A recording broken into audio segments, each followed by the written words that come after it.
Welcome back to the 10-Second Runoff, powered by Culture Media, with your hosts, Joe Mitchell, Alec Escudier, producer Magic Mikey Shiaza.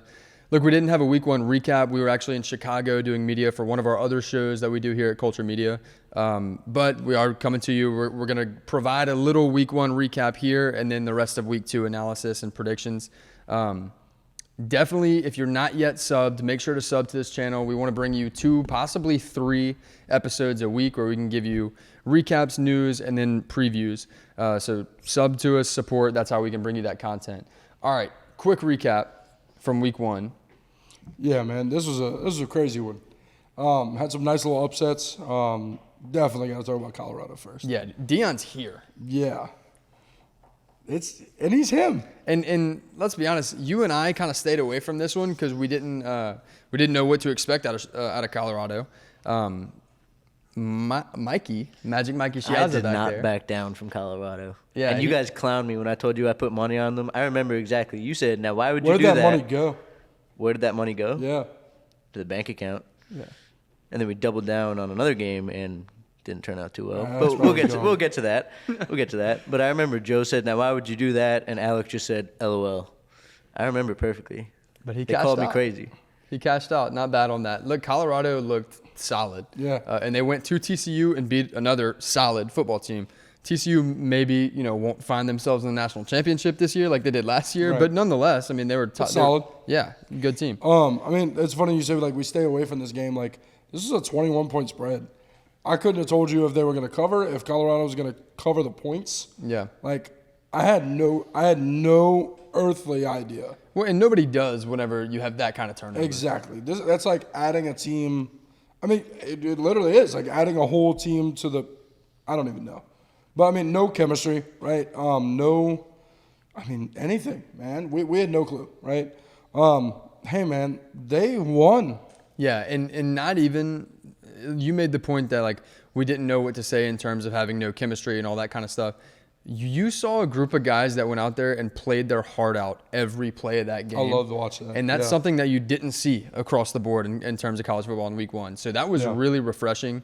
A bunch of guys that want to play for Deion and want to wear that Colorado uniform, which is crazy to say considering they won one game last year. Yeah. I mean, they tied their win total of last year, so it's only up from here. Yeah. But, man, I mean, everybody's asking, like, what now, right? Well, yeah, it's funny. Like, we were just talking about it. After that, I have no clue still. Like, I could say I'm more than impressed. I mean, Shedur Sanders threw for over 500 yards. I mean, holy crap, right? Yeah. They had a gentleman literally have over 100 snaps played. Yeah. On both sides of the ball. Again, holy crap, talking about Travis Hunter. Like, that's unheard of. And so they have true, and correct me if I'm wrong in your opinion, they have 2 true Heisman contenders now coming out of that game. Yeah, well, I think 2 of the most talented players in the country, respectively, but win total matters in terms of Heisman, so long way to go. But regardless, 2 Heisman-type days. Right. And 2 Heisman-type players, to be fair. Yeah. But, yes, that's true, too. But, yeah, man, I mean, that was fun to watch, for sure. So let's talk about the stat lines. Shedur Sanders, it's not the wildest stat lines I've seen ever, but it's up there. Yeah. It's up there. Probably one of the wildest stat lines of the weekend for sure. He was 38 for 47. He was 38 for 47 with 510 yards and 4 touchdowns. Madly impressive. Yeah. Everybody was saying, well, is his game going to translate to the D1 level? It translated to 510 yards and 4 touchdowns against TCU. Yeah. So I'm going to go with yes. Yeah. Dylan Edwards, he's a running back for Colorado. He had 5 catches for 135 yards and 3 touchdowns. Also rushed for a touchdown. So yeah. We're now talking about 2 guys with 4 touchdowns apiece. Freshman running back. Yeah. Travis Hunter, again, insane day. He had 11 catches for 119 yards. Incredibly athletic pick. Very easily could have had 2 interceptions. That pick came right on the goal line, which ended up being the difference maker in the game, and saw 110 snaps played. Yeah, I mean, that dude's freaking incredible. He's Deion, right? Like, I mean, the number 1 player coming out of high school rather, into college. And I mean, he's not disappointing. Obviously, he's already played a little bit, right? But no one was really, I guess, tuned into those games. But now that he's on the D1 Power 5 more specifically, I guess forefront here. Dude, like that's primetime football. Excuse the pun, but yeah, that's really fun to watch. Now, is 110 snaps played, is that going to be sustainable over the course of the seaon? So I think you and I are going to disagree on this. I'm going to say yes, and I'll tell you why. Watching him do it in high school, knowing that he did it in high school, I would say yes. I think he's that freaky of an athlete, right? Now, 110 is also not crazy in that, like, okay, let me rewind a little bit. It's crazy. However, you've seen times where there's 80 snaps from an offense, right? So, like, that's very sustainable for an offensive player to play every play, assuming it's quarterback or offensive lineman. Right? We saw 80 snaps from an offense last year, but Right. especially now with the shortened games, like there are offenses this past weekend that didn't see 60 snaps. Right, so right. he saw 2 full football games. No doubt. I think that's up to him, right? And it's up to Deion. Yeah. And of course, fate, right? If he gets injured, no. But I could say the same for anybody, right? Yeah, you but also I think double. the key is he's got the conditioning. I think he does. Okay, I don't disagree with you there, but Right. playing 110 snaps, he doubles the likelihood of injury. No doubt. So I think that's something they should keep an eye on, maybe in games like this weekend, right? They're playing Nebraska. I'm not going to say that's an easy win because at the end of the day, they're still Colorado. They still got to go out and win. Yeah. But they're not playing TCU. You know what I'm saying? Like, this is a little bit of a step down in terms of competition. Maybe don't play him 110 snaps. Right. Like, there's certain games where you don't have to do that, and they shouldn't, in my opinion. And at that point, I'd say play defense. Yeah. I don't think you need him on offense as much as you need him on defense. Yeah. But I mean, to show out like that on both sides of the ball, that's nuts. Yeah. Little side note, man. Did you see that thing from like the TCU linebacker who kind of ripped his own team? It's kind of nuts. After the game, they were like, "Man, how do you feel?" And he was like, "I mean, it's just another wake-up call." As if, losing by 60 in the national championship last year wasn't a wake-up call. If this doesn't fire our guys up, I don't know what will. I was like, dude, yeah, I feel that. That's rough. I feel that, but I don't love that. Their last 2 games were, again, a 60-point rout in the freaking national championship and then a loss to a team that had 1 win last year. Yes, it's a different football team. But, okay, a loss when they were favored by 3 possessions.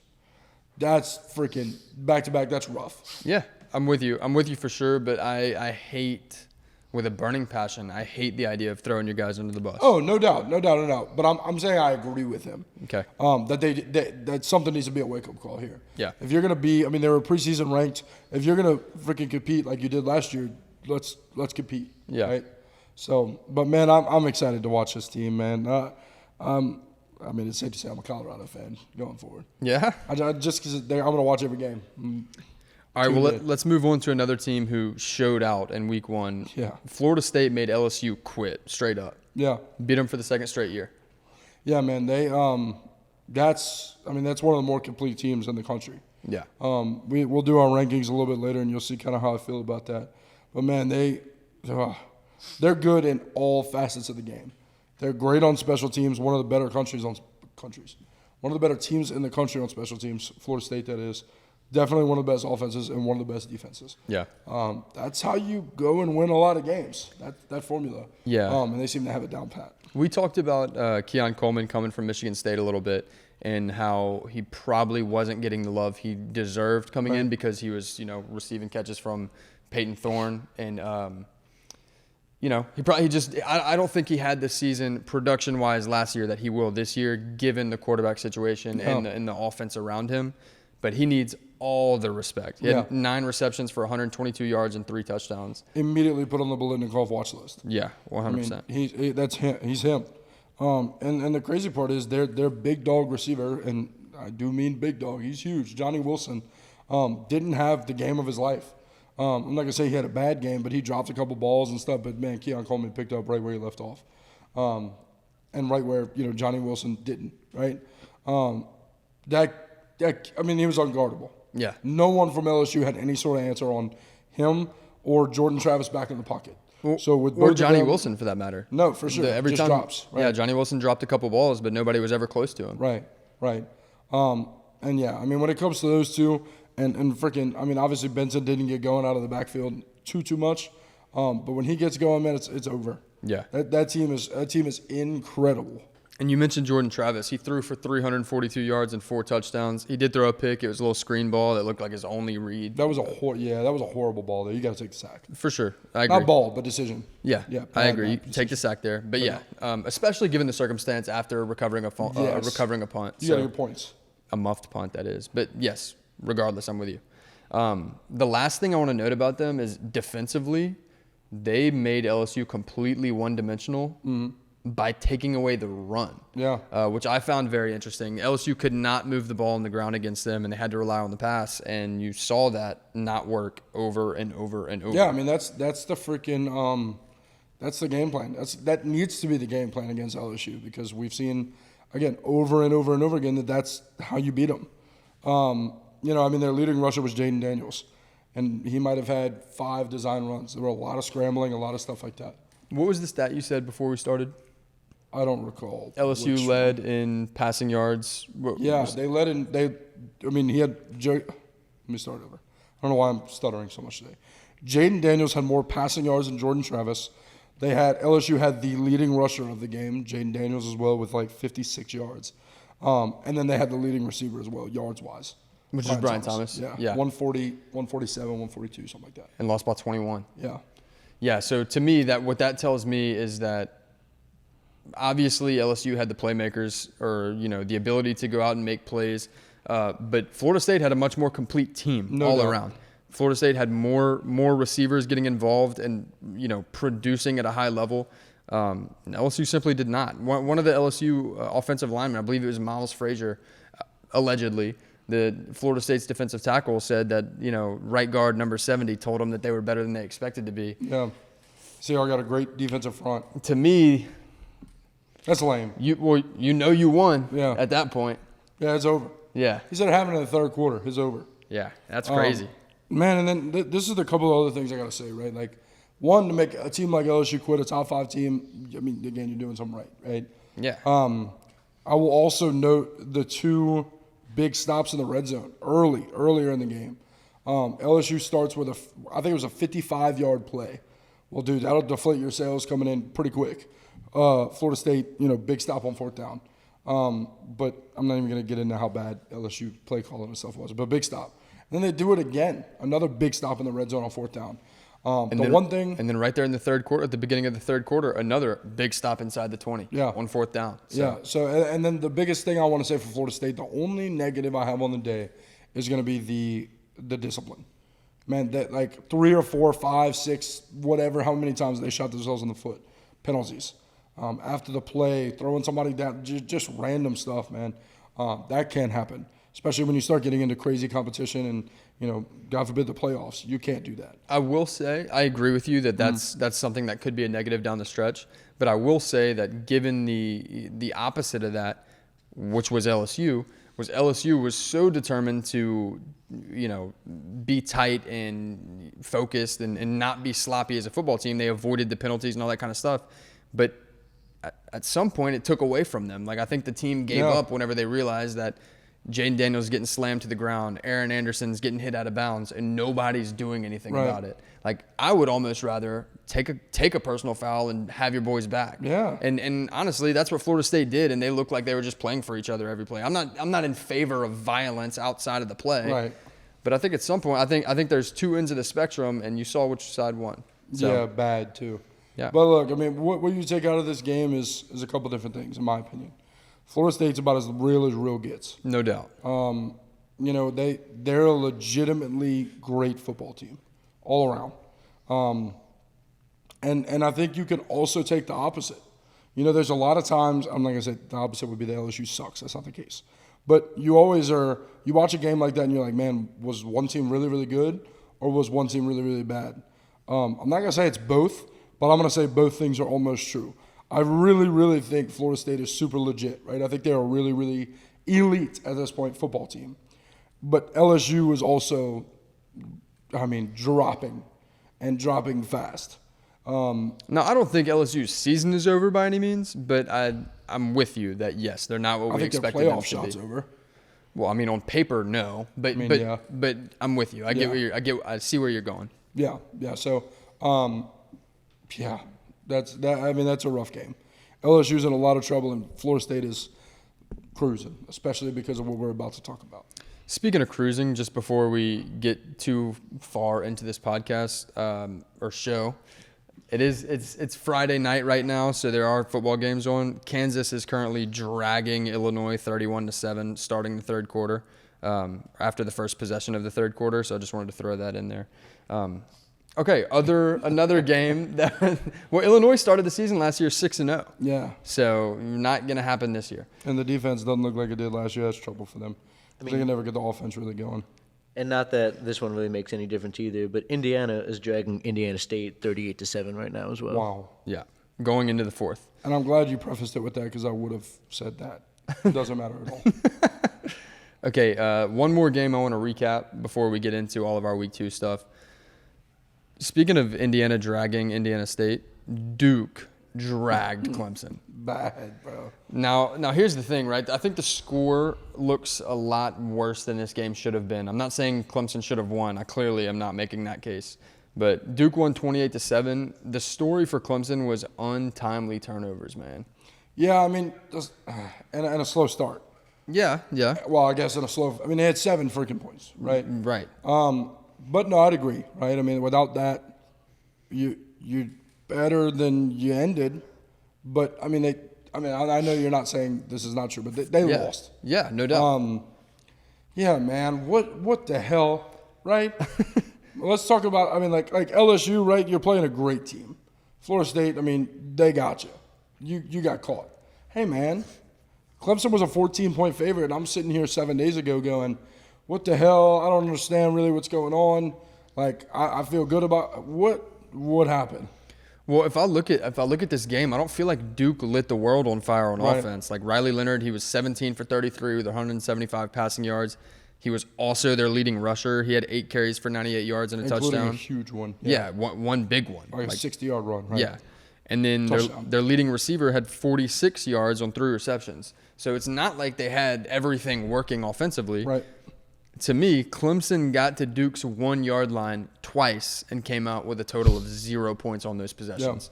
Yeah. One was a fumble that was recovered and taken out to Clemson's 33. I was about to say taken far, yeah. Yeah, and then another one was a failed 4th down conversion. So, again, Clemson's got to... Blocked field goal. Blocked field goal. Yeah. And then again, Cade Klubnik threw an interception in that game. So that's a 2-possession swing. Yeah. Really a 4-possession swing there. On those 2 possessions where they got down to the 1. So, yeah, again, I don't think Clemson is necessarily a bad team. I think they're a team who hasn't put it all together yet. Again, you and I both agreed that Florida State's going to win the ACC. That's our opinions on this. But they still got to get through Clemson likely twice. So, I think that last sentence, I don't know that last sentence is super true. We're not going to dive into this game, but North Carolina looked incredible. Right. What they did to South Carolina, they looked a lot better than Clemson did. But Clemson's got time to fix those mistakes, and those are very fixable mistakes. And are much more talented and better. Yeah. Better coached. I'm okay with that. Better coached. I would agree with that. But Mac Brown's obviously a great coach. Mm-hmm. I definitely have Florida State as my favorite now. I don't know that Clemson makes it to the title game. But we'll see. Obviously there could be. And to be clear, Duke was 9-3 last year. Yeah, Duke's not a bad football team at all. Duke's ranked. Back it up. Yeah. Back it up, because about a month and a half ago, I told you this was a very losable game for Clemson, and you thought I was crazy. Well, they lost and got blown out, right? So at this point, I'm not gonna say you were right, but. Well, no, I was right. No, and you picked Clemson 7 days ago. So now let's back up, right? But I picked Clemson, but what did I say? I said it's a very losable football game for them. The team you picked got blown out by 21. Yeah, I picked Clemson to win, but I did not pick them to cover. Yeah. You thought I was crazy for that. Okay, let's wait, what does this mean for Duke? Duke's in the ACC. Yeah, 100%. That's the thing, is it's going to be hard for Clemson to get to the ACC championship if they don't beat Florida State in the regular season.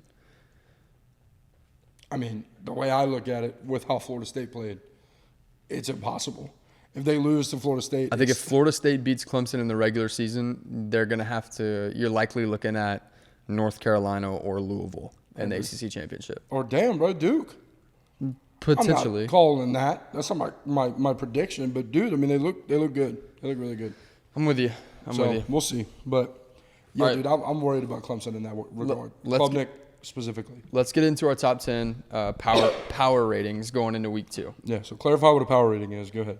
Yeah, so essentially we think if each team played 100 times, one would beat 2 at least 51 of those times, and Michigan, or 2 would beat 3 at least 51 of those times, and so on and so forth. Yeah, they'd be favored. Yeah. That's all it is on a neutral field. Yep. Our number 1 should be the same. Georgia. Okay. My number 2, I have Michigan sitting there, so I agree with the AP here at Georgia, Michigan 1 and 2. Yeah, I have Bama here at 2. We'll see. We'll see kind of how everything goes out with the quarterbacks and everything.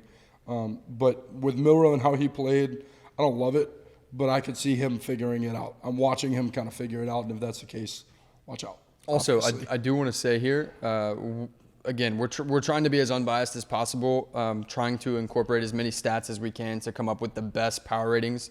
But we do disagree because we're humans. Yeah. So if you want to help us get to a point where we can, pay to build a model and get all these stats accumulated for us and come up with the best top 10 possible, because that's what we're going for. That's what we're trying to get to. Yeah. At number 3, I have Florida State. I have Florida State as well. I struggled not to put them at 2, man. They look damn good. Mm-hmm. They look damn good. There's definitely a talent disparity between Georgia, Bama, at least in my order, Florida State. That's kind of why I have them dropped, because all things considered, they're far, far less talented. But, I mean, again, very, very complete. About as complete as any other team in my top 4. And my 4 is Michigan.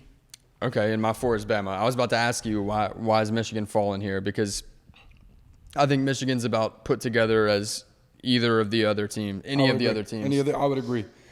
I think what Florida State showed us is that they can compete with anybody. I need to see it from Michigan. The problem is it's going to be delayed.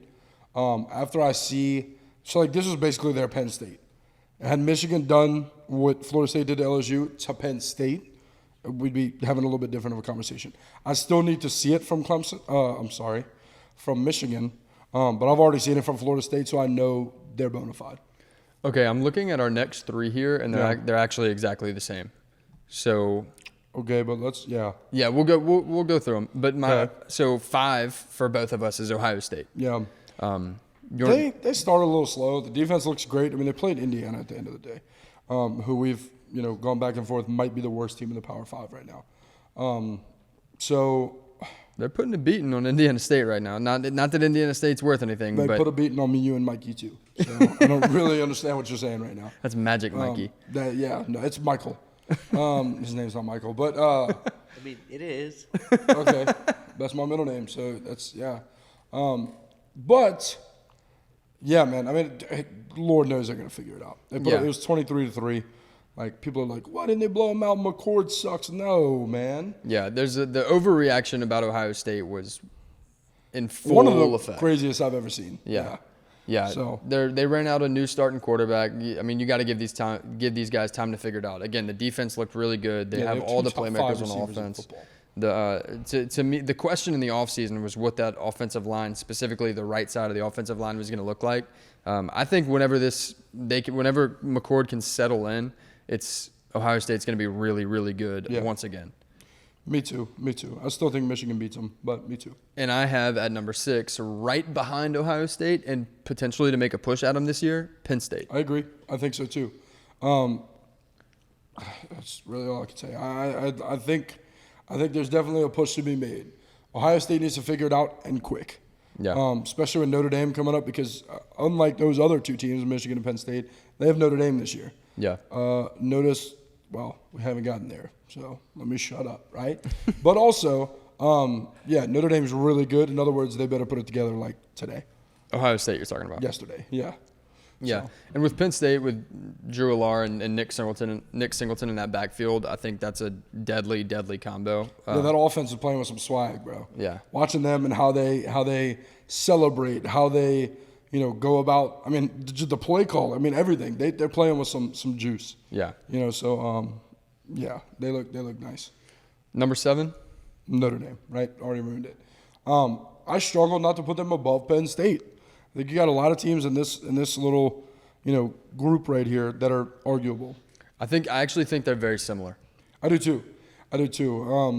And also, I have 7. I have Notre Dame at 7 as well. Yeah, I think when it comes to backfields, just like we were able to say, put Penn State's on a pedestal, I wouldn't even argue.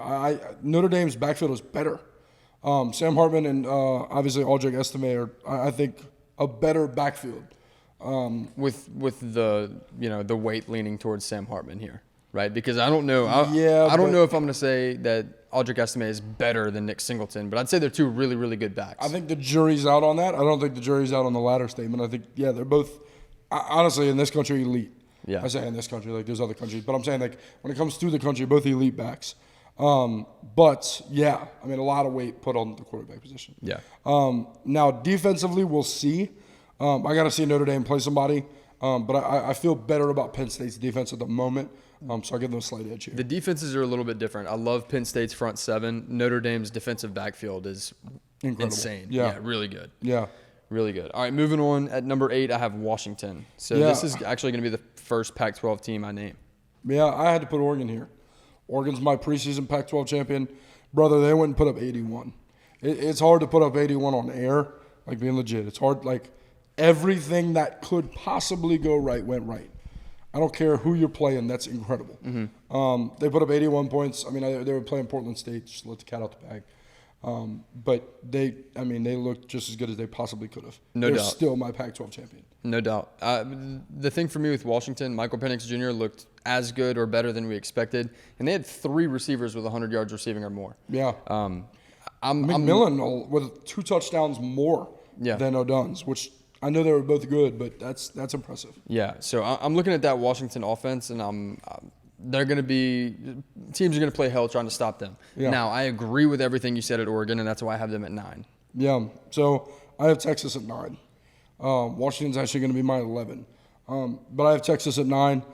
Brother, I'm giving the slight lean here to – I'm gonna kind of tip my cap a little bit to Quinn Ewers. I got to see it this week because this week is going to be Bama, right? Like, I'm putting you in the top 10 here. Let's see how you compete with a top 10 football team. He had a decent game. It wasn't anything to write home about this past week against Rice, mind you. But I feel good about Texas there now. We will see this week. If they get drugged, obviously 9 is low enough for them to drop out if they get drugged. Yeah, no doubt. So, my number 10, I have USC. There's a number of teams that could go right here, but I have USC here. I think the offense is too good, honestly. I even felt weird having Washington and Oregon above them, but USC's defense to me is still the question mark. So you have Utah right now as the 4 seed in the Pac-12. I have them as the 11. I have Utah as my number 11 overall. Okay. Yeah, I can't believe you have USC over Utah. And I'll tell you why. So the reason being is because this is Cam Rising's first game back. Now, granted, you very well could make the argument that with a backup, with multiple quarterbacks playing in that week 1 game against Florida where they absolutely demolished Florida. Yeah, bad. You could say how much better are they going to be with their starter back. And I think that's a fair point to make. Yeah. But for me, I haven't seen them with their full team yet. Right. I think they're a very, very good team who definitely makes an argument to be in my top 10. But I've seen these teams play, and I haven't seen Utah yet. Yeah, I have Utah at 10 as my second Pac-12 team. Only one Big 10 team on here, I think, or Big 12, excuse me. So, I think that's about right. But, yeah, man, I mean, I have Oklahoma right on the cusp. That was another team that I have right there, too. Yeah, USC right on the cusp. That's about that. So, Cool. Yep. All right, well, then let's get into the Week 2 games. Let's start at the top. Georgia is a 42.5-point favorite over Ball State. Be taking spread here? I don't know, man. That seems like a fair line to me. There's no reason for me to even speak on that. Yeah, again, Georgia's going to do their thing. Georgia has a really favorable schedule this year, to be honest, too. So I don't see any. They're not going to lose any games. Georgia's going to win this game big. Yeah. Michigan's a 37.5-point favorite versus UCLA. This one's. Go ahead. I love the points for UCLA. Me too. Yeah, bad. My God. I thought it was a typo. I really did. Yeah, no, that's a poor line. I'm gonna take Michigan to win big. Not, I want to say the F word bad, but I'm gonna try not to. Not fucking close to where they have this spread, dude. That is poor. You didn't try that hard. I didn't try that hard. But UCLA won't have to try that hard either to cover this freaking spread, dude. That's poor. Yeah. UCLA didn't look incredible, but they look good enough to cover a freaking 38-point spread. If Michigan covers this, they very well move up to number 1 for me. Yeah. Ooh, no. Yeah, no, that's how I feel. Whew. Number 3, this is going to be the first ranked game of the week. Alabama's a 7-point favorite over Texas.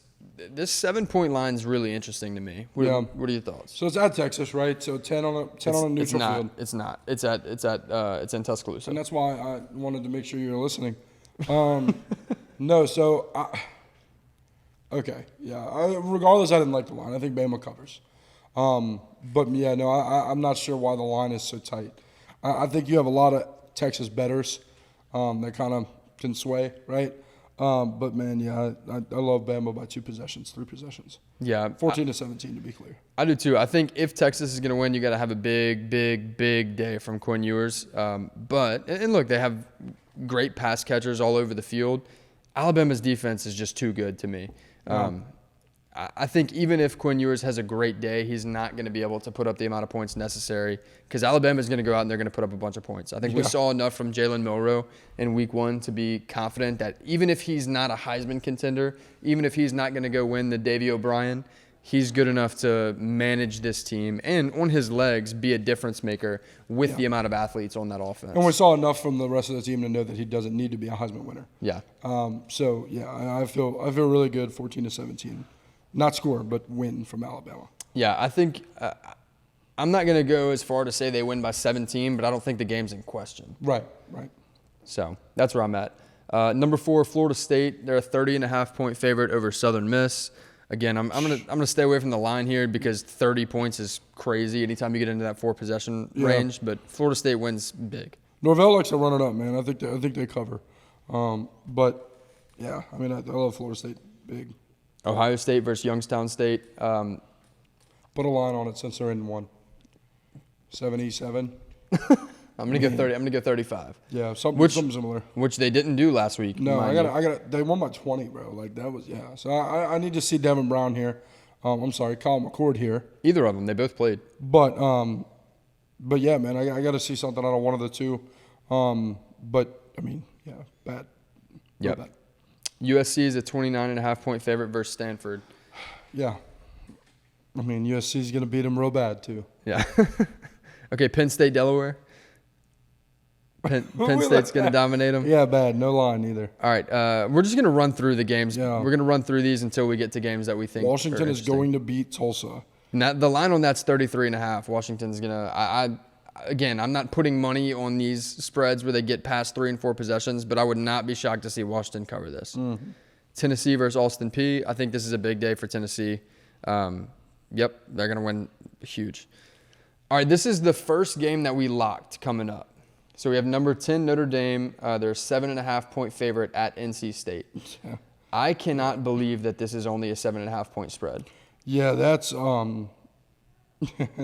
y'all were talking about it when I got here, and I was like, what did you say? I was like, that's a dumb alt spread. Why wouldn't we bet it a little bit? Oh, that's the spread.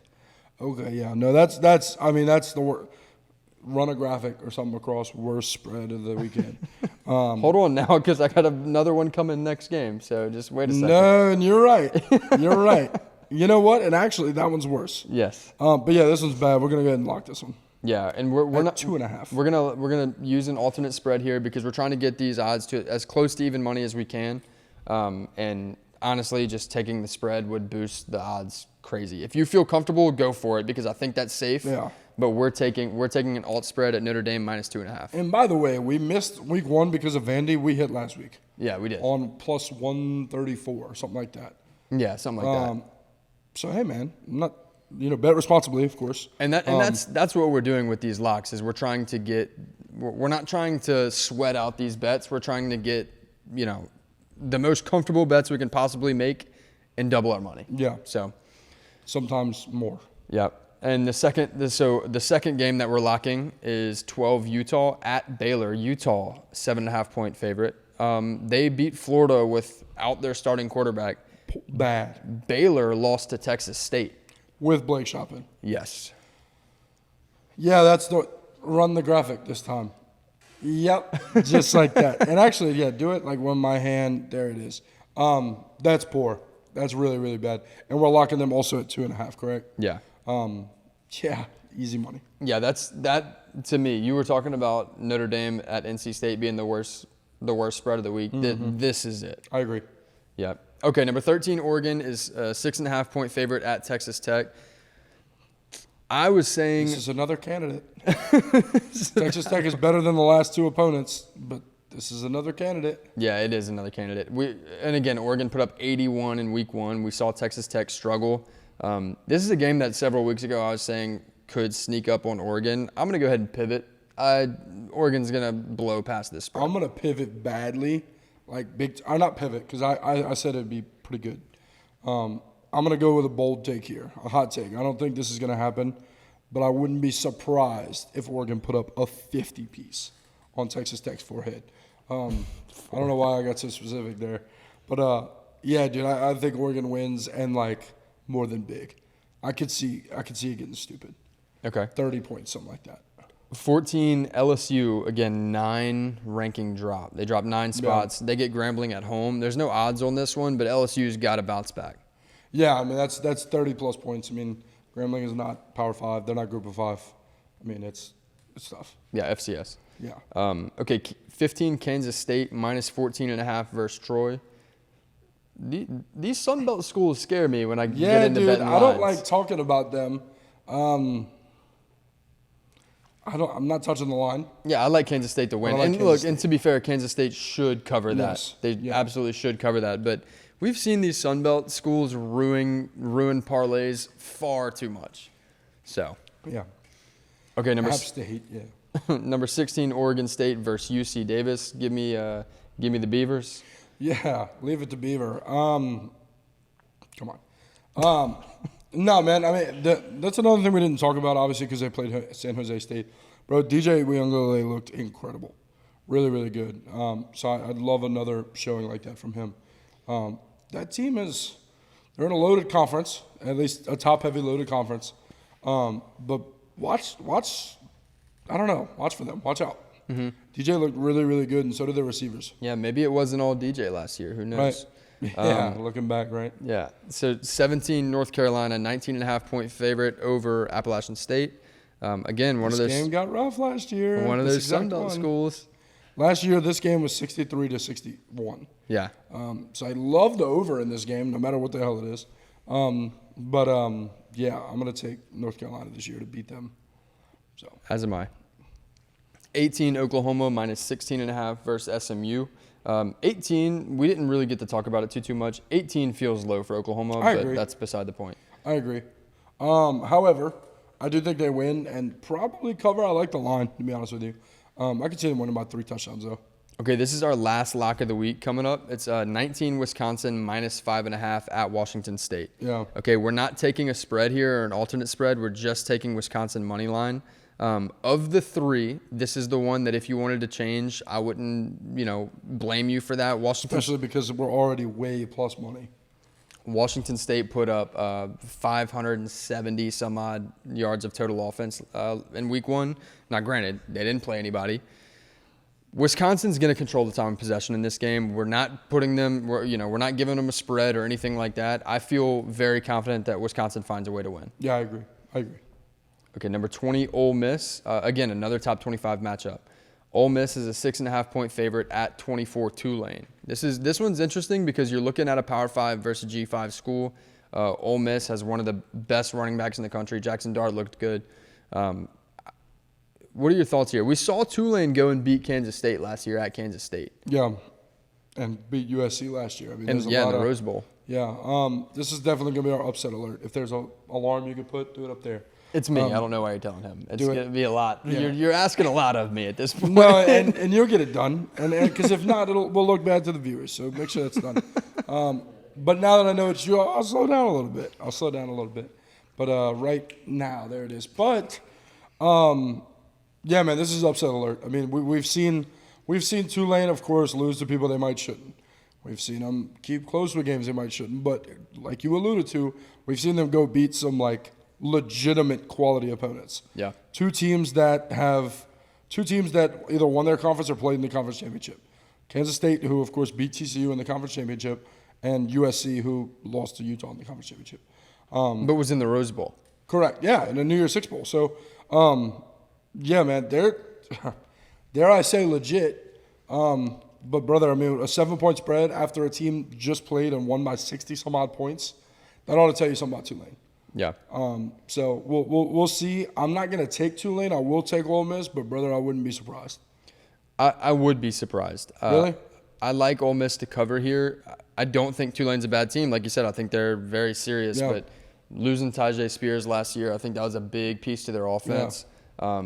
I like Ole Miss to win. I think the number 24, the ranking that they were given, I think that's a little bit of recency bias from last season. I do. Yeah.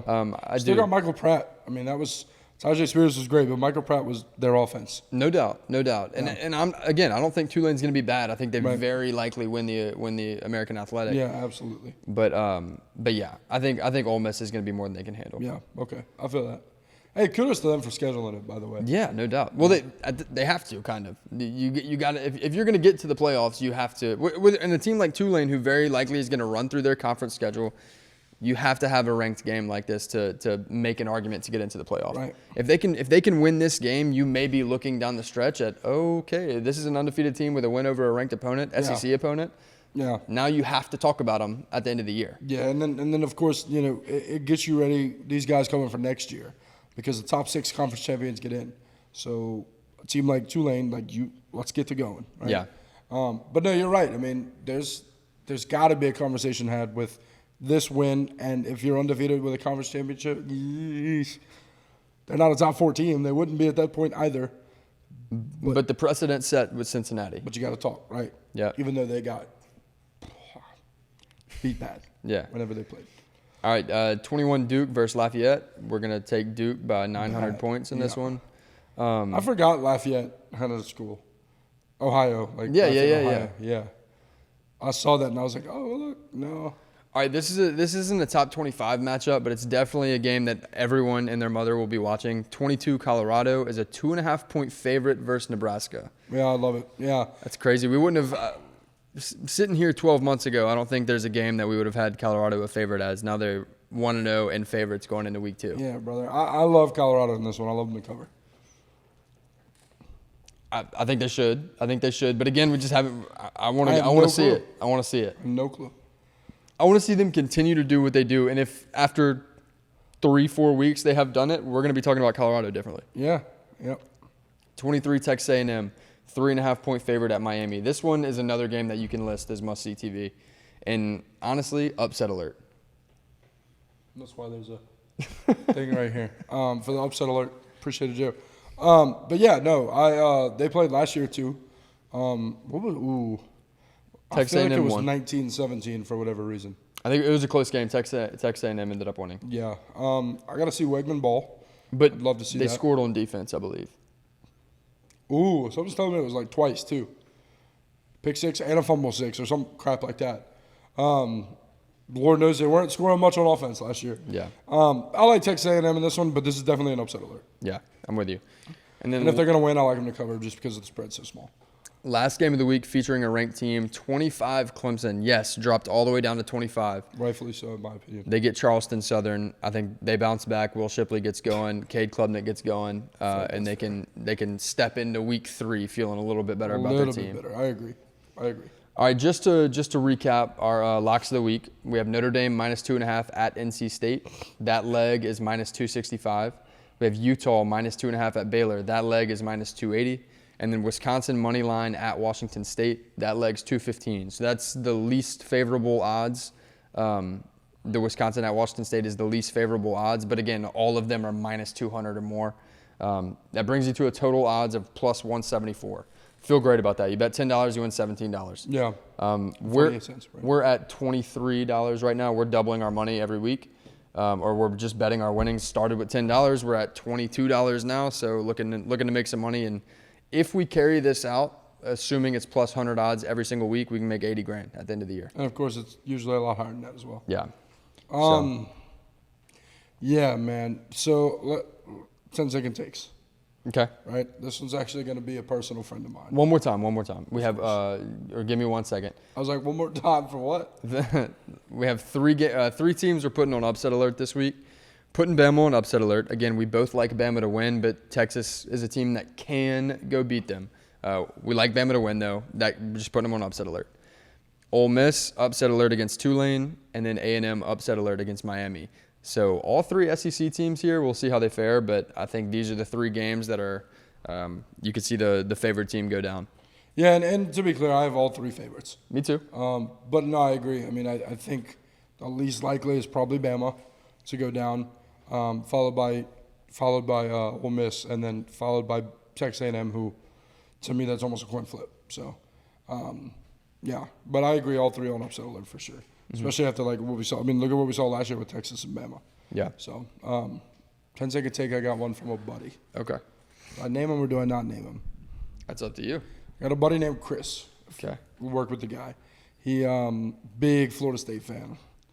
It was interesting this week. He's been talking about him a lot, and obviously, you know, I'm with the hype, right? One of his takes was that if they played Georgia today, they'd beat them. No. I agree. What would the score be? I think Georgia would win by somewhere between 7 to 10 points. I do think it'd be a really good game, though. Yeah. I don't. Now, granted, is there a way Florida State could win? Sure. But I think when you look at each team top to bottom, I like Georgia's team better. I don't. Yes. Yeah, I agree. I think they have similar kind of teams. I don't think either team has a clear weakness anywhere on the roster, but I like Georgia's strengths a whole lot more. I agree. I think we got to see some more out of Carson Beck. I think everybody would agree with that. But man, I like that you're putting it that close. I'm not putting it quite that close. I'm 14 to 17 points on this one. I mean, we're not that far off. We're one possession difference. I said 7 to 10. You said 14-17. So. And yeah, I mean, I guess that's true. That's a whole extra time. But anyway, when your bottom was 7 and my top was 17, you know, that's 1 and 3 possessions.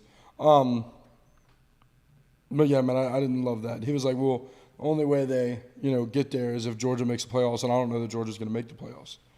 I was like, oh, God. I mean, that's poor. That's poor. But yeah, so that was one of mine there. Okay. Got any 10-second takes? I personally do not. Mikey, we got any? No? I guess we could talk about the Kansas thing, right? Thoughts? Kansas is a top blank football team. I could probably fit them in the top 30, maybe top 35. Okay, I feel that. I think they're one big win again. I think they're probably one big win away from finding themselves ranked. I would agree. with that last statement for sure. That was from Showtime College Football on Instagram. Go drop him a follow. Go drop us a follow. Yeah. 10-second runoff, obviously. That's really all I got, man. Yeah. Cool. Well, I'm excited to watch these games, and then next week, again, we didn't put out a week 1 recap because I was in Chicago, but next week we'll be here with a week 1 recap or a week 2 recap and a week 3 preview. So 2 shows next week. Make sure you're here for that. Thank y'all. Yep.